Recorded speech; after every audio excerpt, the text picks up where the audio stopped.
여러분, 아침에 양치했는데도 점심 전에 또 입 냄새가 올라온 경험 있으십니까? 치약만으로는 절대 이 문제를 해결할 수 없습니다. 저는 65세 치과 의사 김도연입니다. 30년 동안 환자들을 만나면서 수없이 들은 질문이 있습니다. 원장님, 매일 양치도 하고 가글도 하는데 왜 냄새가 사라지지 않나요? 입 냄새는 본인은 잘 모릅니다. 하지만 가족은 바로 알아차립니다. 특히 손주나 아이들이 건네는 말은 마음을 깊게 후벼 팝니다. 입 냄새는 단순히 구강 문제가 아닙니다.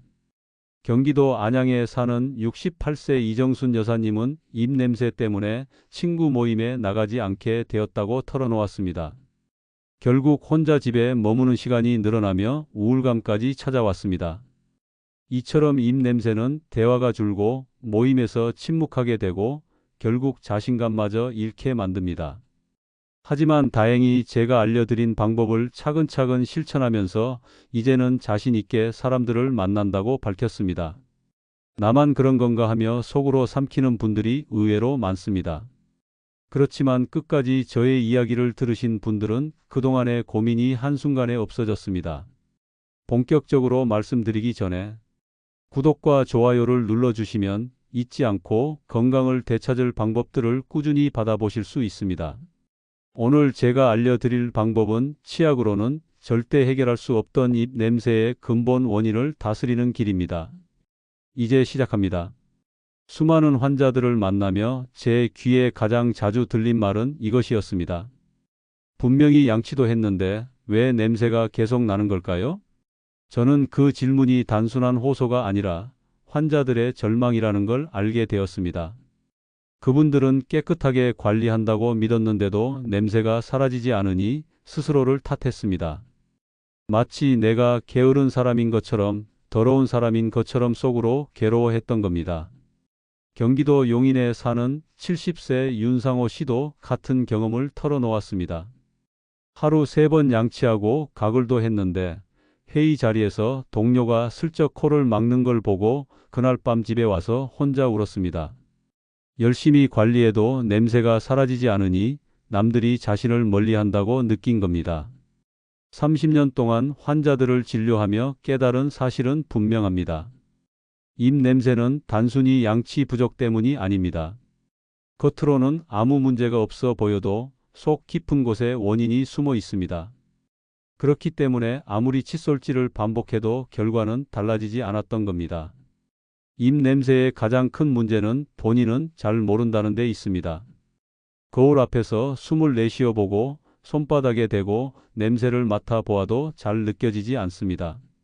하지만 가까이 있는 가족들은 곧바로 눈치를 챕니다. 특히 솔직한 손주들의 말은 가슴을 깊이 파고듭니다. 경북 경산에 사는 73세 박철수 어르신은 늘 꼼꼼하게 양치하고 가글도 빠뜨리지 않는 분이었습니다. 그런데 어느 날 초등학교 3학년 손주가 다가와 이렇게 말했습니다. 할아버지, 입에서 냄새나. 그 순간 박 어르신은 얼굴이 굳어버렸다고 합니다. 아무렇지 않은 듯 웃어 보였지만 속으로는 큰 충격을 받았습니다. 내가 이렇게까지 관리했는데도 냄새가 난다니 하는 절망이 몰려왔던 겁니다. 그날 이후로 박 어르신은 대화조차 줄였습니다. 손주가 곁에 오면 고개를 돌리고 말이 필요할 땐 손짓으로 대신했습니다. 예전에는 가족 모임에서 이야기를 이끌던 분이었지만 점점 침묵하는 시간이 늘어났습니다. 자신감이 무너지고 웃음도 사라져 버린 겁니다. 입 냄새는 이렇게 조용히 사람의 마음을 무너뜨립니다. 대부분 본인은 잘 모르기에 설마 나겠어? 하고 넘기지만 가족들은 이미 불편함을 느끼고 있습니다.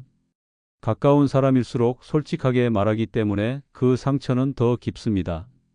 저는 수많은 환자분들께 같은 이야기를 들었습니다.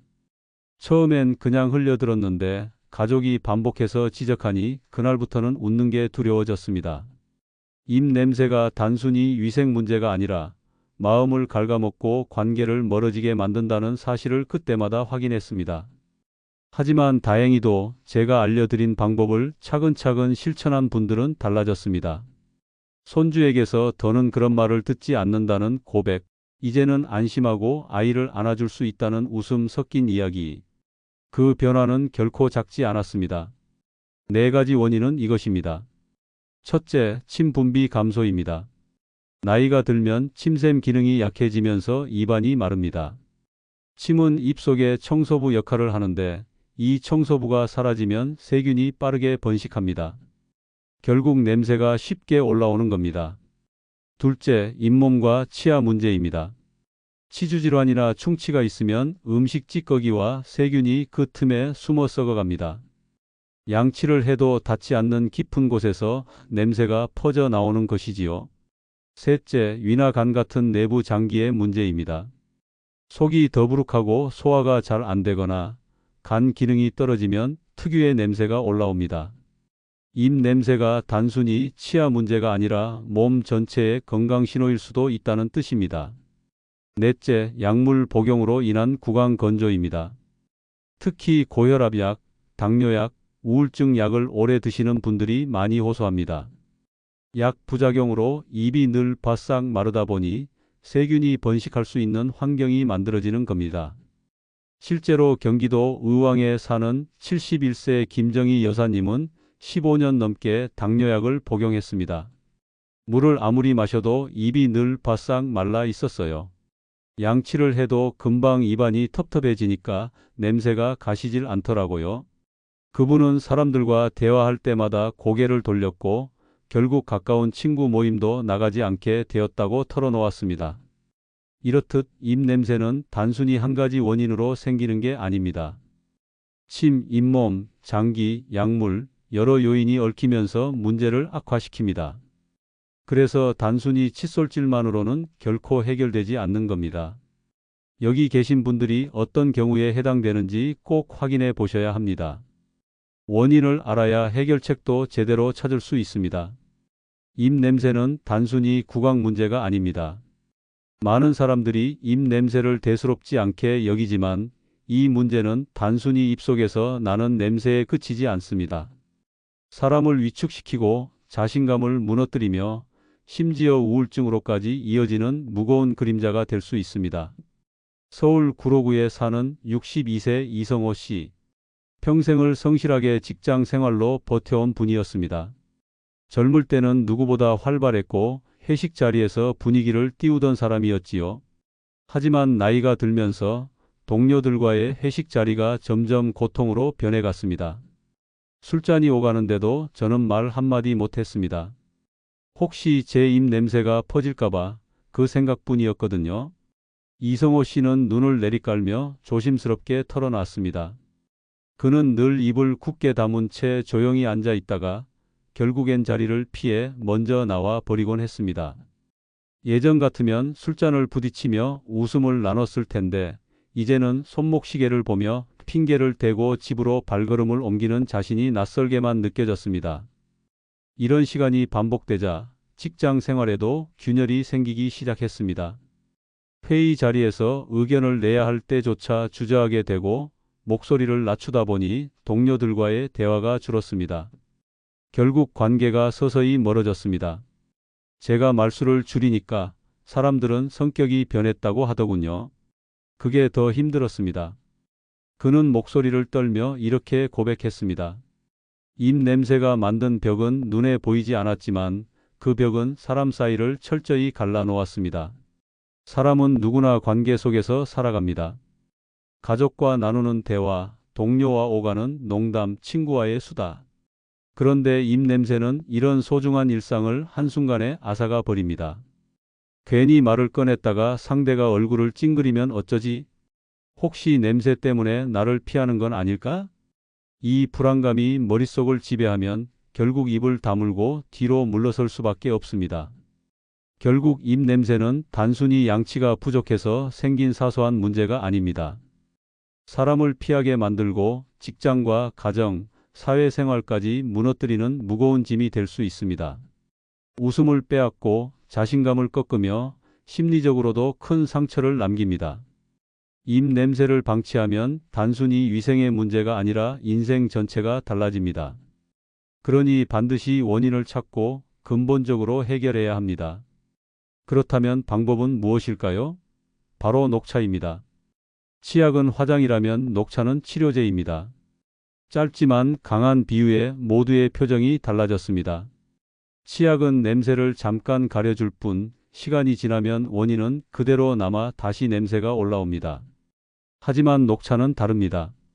겉모습만 가리는 것이 아니라 입 냄새의 근본 원인을 다스려주는 힘이 있습니다. 녹차는 사실 우리 모두에게 아주 익숙한 차입니다. 밥상 위에, 다과상 위에 손님이 올 때마다 내놓던 바로 그 음료입니다. 하지만 놀랍게도 대부분은 이 녹차가 입 냄새를 없애는데 이렇게 큰 역할을 할 줄은 몰랐습니다. 우리는 그저 갈증을 달래거나 입가심 용도로만 생각했지요.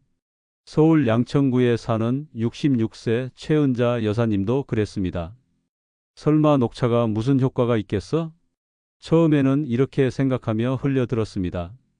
그러나 입냄새 때문에 가족들 앞에서 말수를 줄이던 자신의 모습이 떠올라 결국 시도해 보기로 마음먹었습니다. 그녀는 아침마다 작은 주전자에 물을 올렸습니다. 물을 끓인 뒤 잠시 식혀 녹차 티백을 넣고 진하게 우렸습니다. 그 물로 입안을 헹굴 때마다 처음에는 별다른 차이를 느끼지 못했지만 며칠이 지나자 달라졌습니다. 며칠 지나지 않아 입안이 한결 개운해졌고 가족들이 예전처럼 편하게 다가오더군요. 그녀는 떨리는 목소리로 이렇게 말했습니다. 그녀의 얼굴에는 오랜만에 미소가 번졌습니다. 숨기고 싶었던 고민이 사라지고 마음이 한결 가벼워진 것이지요. 해답은 멀리 있지 않습니다. 늘 집에 있었고 누구나 쉽게 구할 수 있었던 녹차. 그 안에 입 냄새를 잠재우는 비밀이 숨어 있습니다. 누구나 실천할 수 있고 누구나 변화를 경험할 수 있는 방법입니다. 지금까지는 특별한 약이나 값비싼 치료만이 해결책이라 생각했는데 바로 곁에 있던 녹차가 해답이라니. 많은 이들의 눈빛에 놀라움과 기대가 동시에 스쳤습니다. 녹차가 특별한 이유는 단순히 향이 은은해서가 아닙니다. 그 속에는 눈에 보이지 않는 강력한 성분, 바로 카테킨이 숨어 있습니다. 그리고 그 중에서도 가장 주목할 만한 것이 바로 EGCG라는 물질입니다. 이 작은 분자가 입 냄새의 주범을 정면으로 겨냥해 싸워줍니다. 첫째, 냄새균의 번식을 억제합니다. 입 냄새를 만드는 세균은 입속 단백질을 잘라 먹으며 살아갑니다. 마치 가위로 종이를 자르듯 세균은 효소라는 가위를 이용해 단백질을 자르고 그 부산물로 고약한 냄새 성분을 뿜어냅니다. 그런데 EGCG는 이 효소를 꽉 붙잡아 버립니다. 가위가 멈춰 서니 세균은 더 이상 단백질을 잘라 먹지 못하고 결과적으로 냄새의 씨앗이 자라지 못하는 겁니다. 둘째, 이미 만들어진 냄새 물질을 중화합니다. 계란이 썩은 듯한 냄새, 양파가 오래된 듯한 악취. 이런 냄새의 정체는 휘발성 화합물이라 불리는 물질들입니다. 그중 메틸메르캅탄 같은 물질은 입 냄새를 맡는 사람들에게 큰 불쾌감을 줍니다. 하지만 EGCG는 이 분자들과 직접 결합해 악취를 덜 나게 만듭니다. 마치 탈취제가 집안 냄새를 빨아들이듯 녹차 속 성분이 입속의 악취를 묶어내는 것이지요. 그래서 입에서 나던 그 불쾌한 공기가 훨씬 부드럽게 바뀌는 겁니다. 셋째, 점막을 진정시키고 침 분비를 촉진합니다. 입이 바싹 마르면 냄새는 훨씬 더 심해집니다. 세균이 활동하기 좋은 환경이 만들어지기 때문입니다.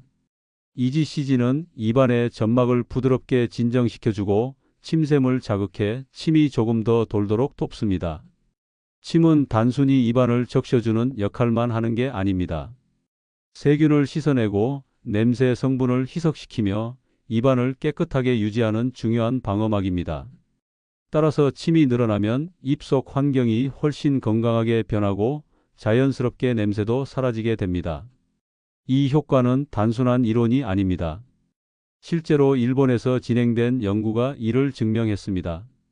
참가자들에게 하루 2번 아침과 저녁에 녹차로 양치를 하게 했습니다. 그리고 단 하루, 불과 24시간 만에 놀라운 변화가 나타났습니다. 가족들이 먼저 느꼈습니다. 냄새가 확 줄었어. 그 짧은 한마디가 참가자들의 마음을 울렸습니다. 그동안 가족 앞에서도 말을 줄이고 웃음을 감췄던 사람들이 그 말 한마디에 눈물이 핑 돌 정도로 큰 위로를 받았습니다. 치약은 냄새를 덮어줄 뿐입니다. 하지만 녹차는 세균의 번식을 막고 이미 생긴 냄새를 중화하며 입안을 촉촉하게 만들어 근본적인 원인을 다스립니다. 이 차이가 바로 결과를 바꿉니다. 하루아침에 단 한 번의 습관 변화로도 인생이 달라질 수 있습니다. 단 주의사항도 있습니다. 녹차가 분명 큰 도움이 되지만 잘못 사용하면 오히려 불편을 겪을 수 있습니다. 그는 손가락을 하나씩 접으며 조심해야 할 점을 설명했습니다. 첫째, 너무 진하게 우리지 마십시오. 진한 녹차는 몸에 좋은 성분도 많지만 동시에 카페인과 탄닌이 과도하게 우러납니다. 이게 심장 두근거림이나 속 쓰림을 부르기도 하지요.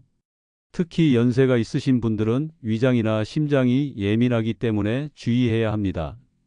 딱 적당한 농도로 색이 은은한 연녹색을 띨 때가 가장 좋습니다. 둘째, 공복에 바로 사용하지 마셔야 합니다. 배가 텅 빈 상태에서 녹차로 헹구면 위가 자극을 받아 속이 쓰릴 수 있습니다. 꼭 물 한두 모금 먼저 드신 후에 사용하세요. 이 작은 습관 하나가 편안함을 좌우합니다. 셋째, 반드시 뱉어내야 합니다. 헹군 뒤 몸에 좋겠지 하며 삼키는 분들이 계시는데 그건 잘못된 방법입니다. 양치용으로 우린 녹차는 삼키지 말고 꼭 뱉어내야 합니다. 안 그러면 카페인을 불필요하게 섭취해 불면이나 두근거림을 부를 수 있습니다. 넷째, 장기간 매일 진하게만 사용하면 치아에 착색이 생깁니다. 이를테면 오래된 찻잔 속이 갈색으로 변하는 것과 같은 원리입니다. 그래서 주 1회에는 반드시 치약으로도 병행해 주셔야 합니다. 녹차만으로 모든 걸 해결한다는 생각은 위험합니다. 다섯째, 가장 중요한 점입니다. 신장이나 심장 질환이 있는 분들, 그리고 항응고제를 드시는 분들은 반드시 주치의와 상의하셔야 합니다. 건강을 위해 시작한 습관이 오히려 병을 악화시키면 안 되겠지요. 서울 동작구에 사는 69세 이광수 씨 이야기가 떠오릅니다. 그분은 심장약을 복용하면서 입냄새 때문에 큰 고민을 하셨습니다. 이왕이면 몸에도 좋을 거라 생각하고 하루에 몇 번이고 진한 녹차를 마셨습니다. 그런데 어느 날 갑자기 가슴이 두근거리고 식은땀이 쏟아지더라고요. 이광수 씨는 결국 응급실에 실려갔습니다. 다행히 큰 탈은 없었지만 의사는 녹차를 과하게 마신 것이 원인일 수 있다고 설명했습니다. 그 후 서울 동작구에 사는 69세 이광수 씨는 녹차를 마시지는 않고 양치용으로만 사용했습니다. 아침과 저녁 하루 2번 입안을 헹구는 습관을 들였지요. 몇 주가 지나자 가족들이 먼저 변화를 느꼈습니다. 아빠, 요즘은 냄새가 안 나네요. 그 말 한마디에 이광수 씨는 눈시울이 뜨거워졌다고 했습니다. 괜히 고생만 했구나 싶었지만 제대로 된 방법을 만나고 나니 살 것 같았습니다. 녹차는 훌륭한 친구입니다. 하지만 모든 좋은 것도 바르게 써야 진짜 도움이 됩니다. 효과적인 만큼 올바른 방법으로 쓰셔야 합니다. 작은 차이가 결국 큰 변화를 만듭니다. 여러분이 조심하면서 꾸준히 하신다면 안전하게 자신감을 되찾으실 수 있습니다. 경기도 고양시에 사는 74세 이만호 어르신이 어느 날 진료실 문을 천천히 열고 들어왔습니다. 구부정한 어깨, 작은 목소리, 그리고 늘 손으로 입을 가리던 습관이 눈에 띄는 분이었습니다. 의자에 앉자마자 이 어르신은 깊은 한숨을 내쉬었습니다. 원장님, 손주 앞에서 말을 못하겠습니다. 냄새가 난다며 고개를 돌리는데 그 순간 가슴이 철렁 내려앉았습니다. 사실 이만호 어르신은 하루 3번 칫솔질에 가글까지 빠짐없이 챙기는 분이었습니다. 누구보다 깔끔하게 관리한다고 자부했는데 가족의 말 한마디가 그 모든 노력을 무너뜨린 겁니다. 제가 무슨 큰 죄인 된 것 같았습니다. 손주가 저를 피하는데 그 눈빛이 너무 서러웠습니다. 그 후로 어르신은 가족과 밥을 먹을 때조차 고개를 숙였고 모임에서도 말없이 앉아 있다 조용히 빠져나오곤 했습니다. 웃음은 사라지고 마음속에는 나는 냄새 나는 사람이라는 낙인만 남았습니다. 하지만 어느 날 그는 결심했습니다. 제가 알려드린 대로 아침마다 녹차를 정성스럽게 우려내고 그 물로 입을 헹구기 시작한 겁니다. 처음엔 반신반의했습니다. 평생 양치해도 안 되던 게 이게 된다고? 그런 의심이 있었지만 며칠이 지나자 달라진 점이 있었습니다. 입안이 덜 텁텁하고 스스로도 개운함을 느낄 수 있었던 겁니다.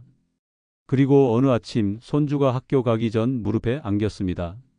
작은 파리 할아버지의 목을 감싸는 순간 들려온 말. 할아버지, 오늘은 냄새 안 나요? 짧은 한마디였지만 이만호 어르신의 눈가에 눈물이 맺혔습니다. 그는 아무 말도 하지 못한 채 손주의 머리를 쓰다듬으며 속으로 되뇌었습니다. 그래, 나도 다시 웃을 수 있구나. 그날 이후 달라진 건 단순히 입 냄새가 아니었습니다. 가족 모임에서 더 이상 입을 가리지 않았고 식탁에서 큰 소리로 웃었습니다. 손주와 책을 읽으며 목소리를 높였고 예전처럼 엘리베이터 안에서도 먼저 인사를 건넸습니다. 무너졌던 자신감이 다시 돌아온 겁니다. 며칠 뒤 다시 진료실을 찾은 이만호 어르신은 활짝 웃으며 이렇게 말했습니다. 원장님, 이제는 사람 만나는 게 두렵지 않습니다. 손주가 제 곁에 와도 숨을 참지 않아도 되니 그게 얼마나 행복한지 모르겠습니다. 저는 그 말에 고개를 끄덕이며 정리했습니다. 치약은 향을 덮을 뿐입니다. 하지만 녹차는 원인을 해결합니다. 오늘부터 시작해 보십시오. 작은 습관 하나가 여러분의 웃음을 바꾸고 가족의 대화를 바꾸며 인생의 자신감을 되돌려줍니다. 오늘 이야기가 도움이 되셨다면 구독과 좋아요, 알림 설정까지 꼭 부탁드립니다. 여러분의 작은 클릭 하나가 건강을 지키는 길이 되고 또 다른 분들께는 큰 힘이 됩니다.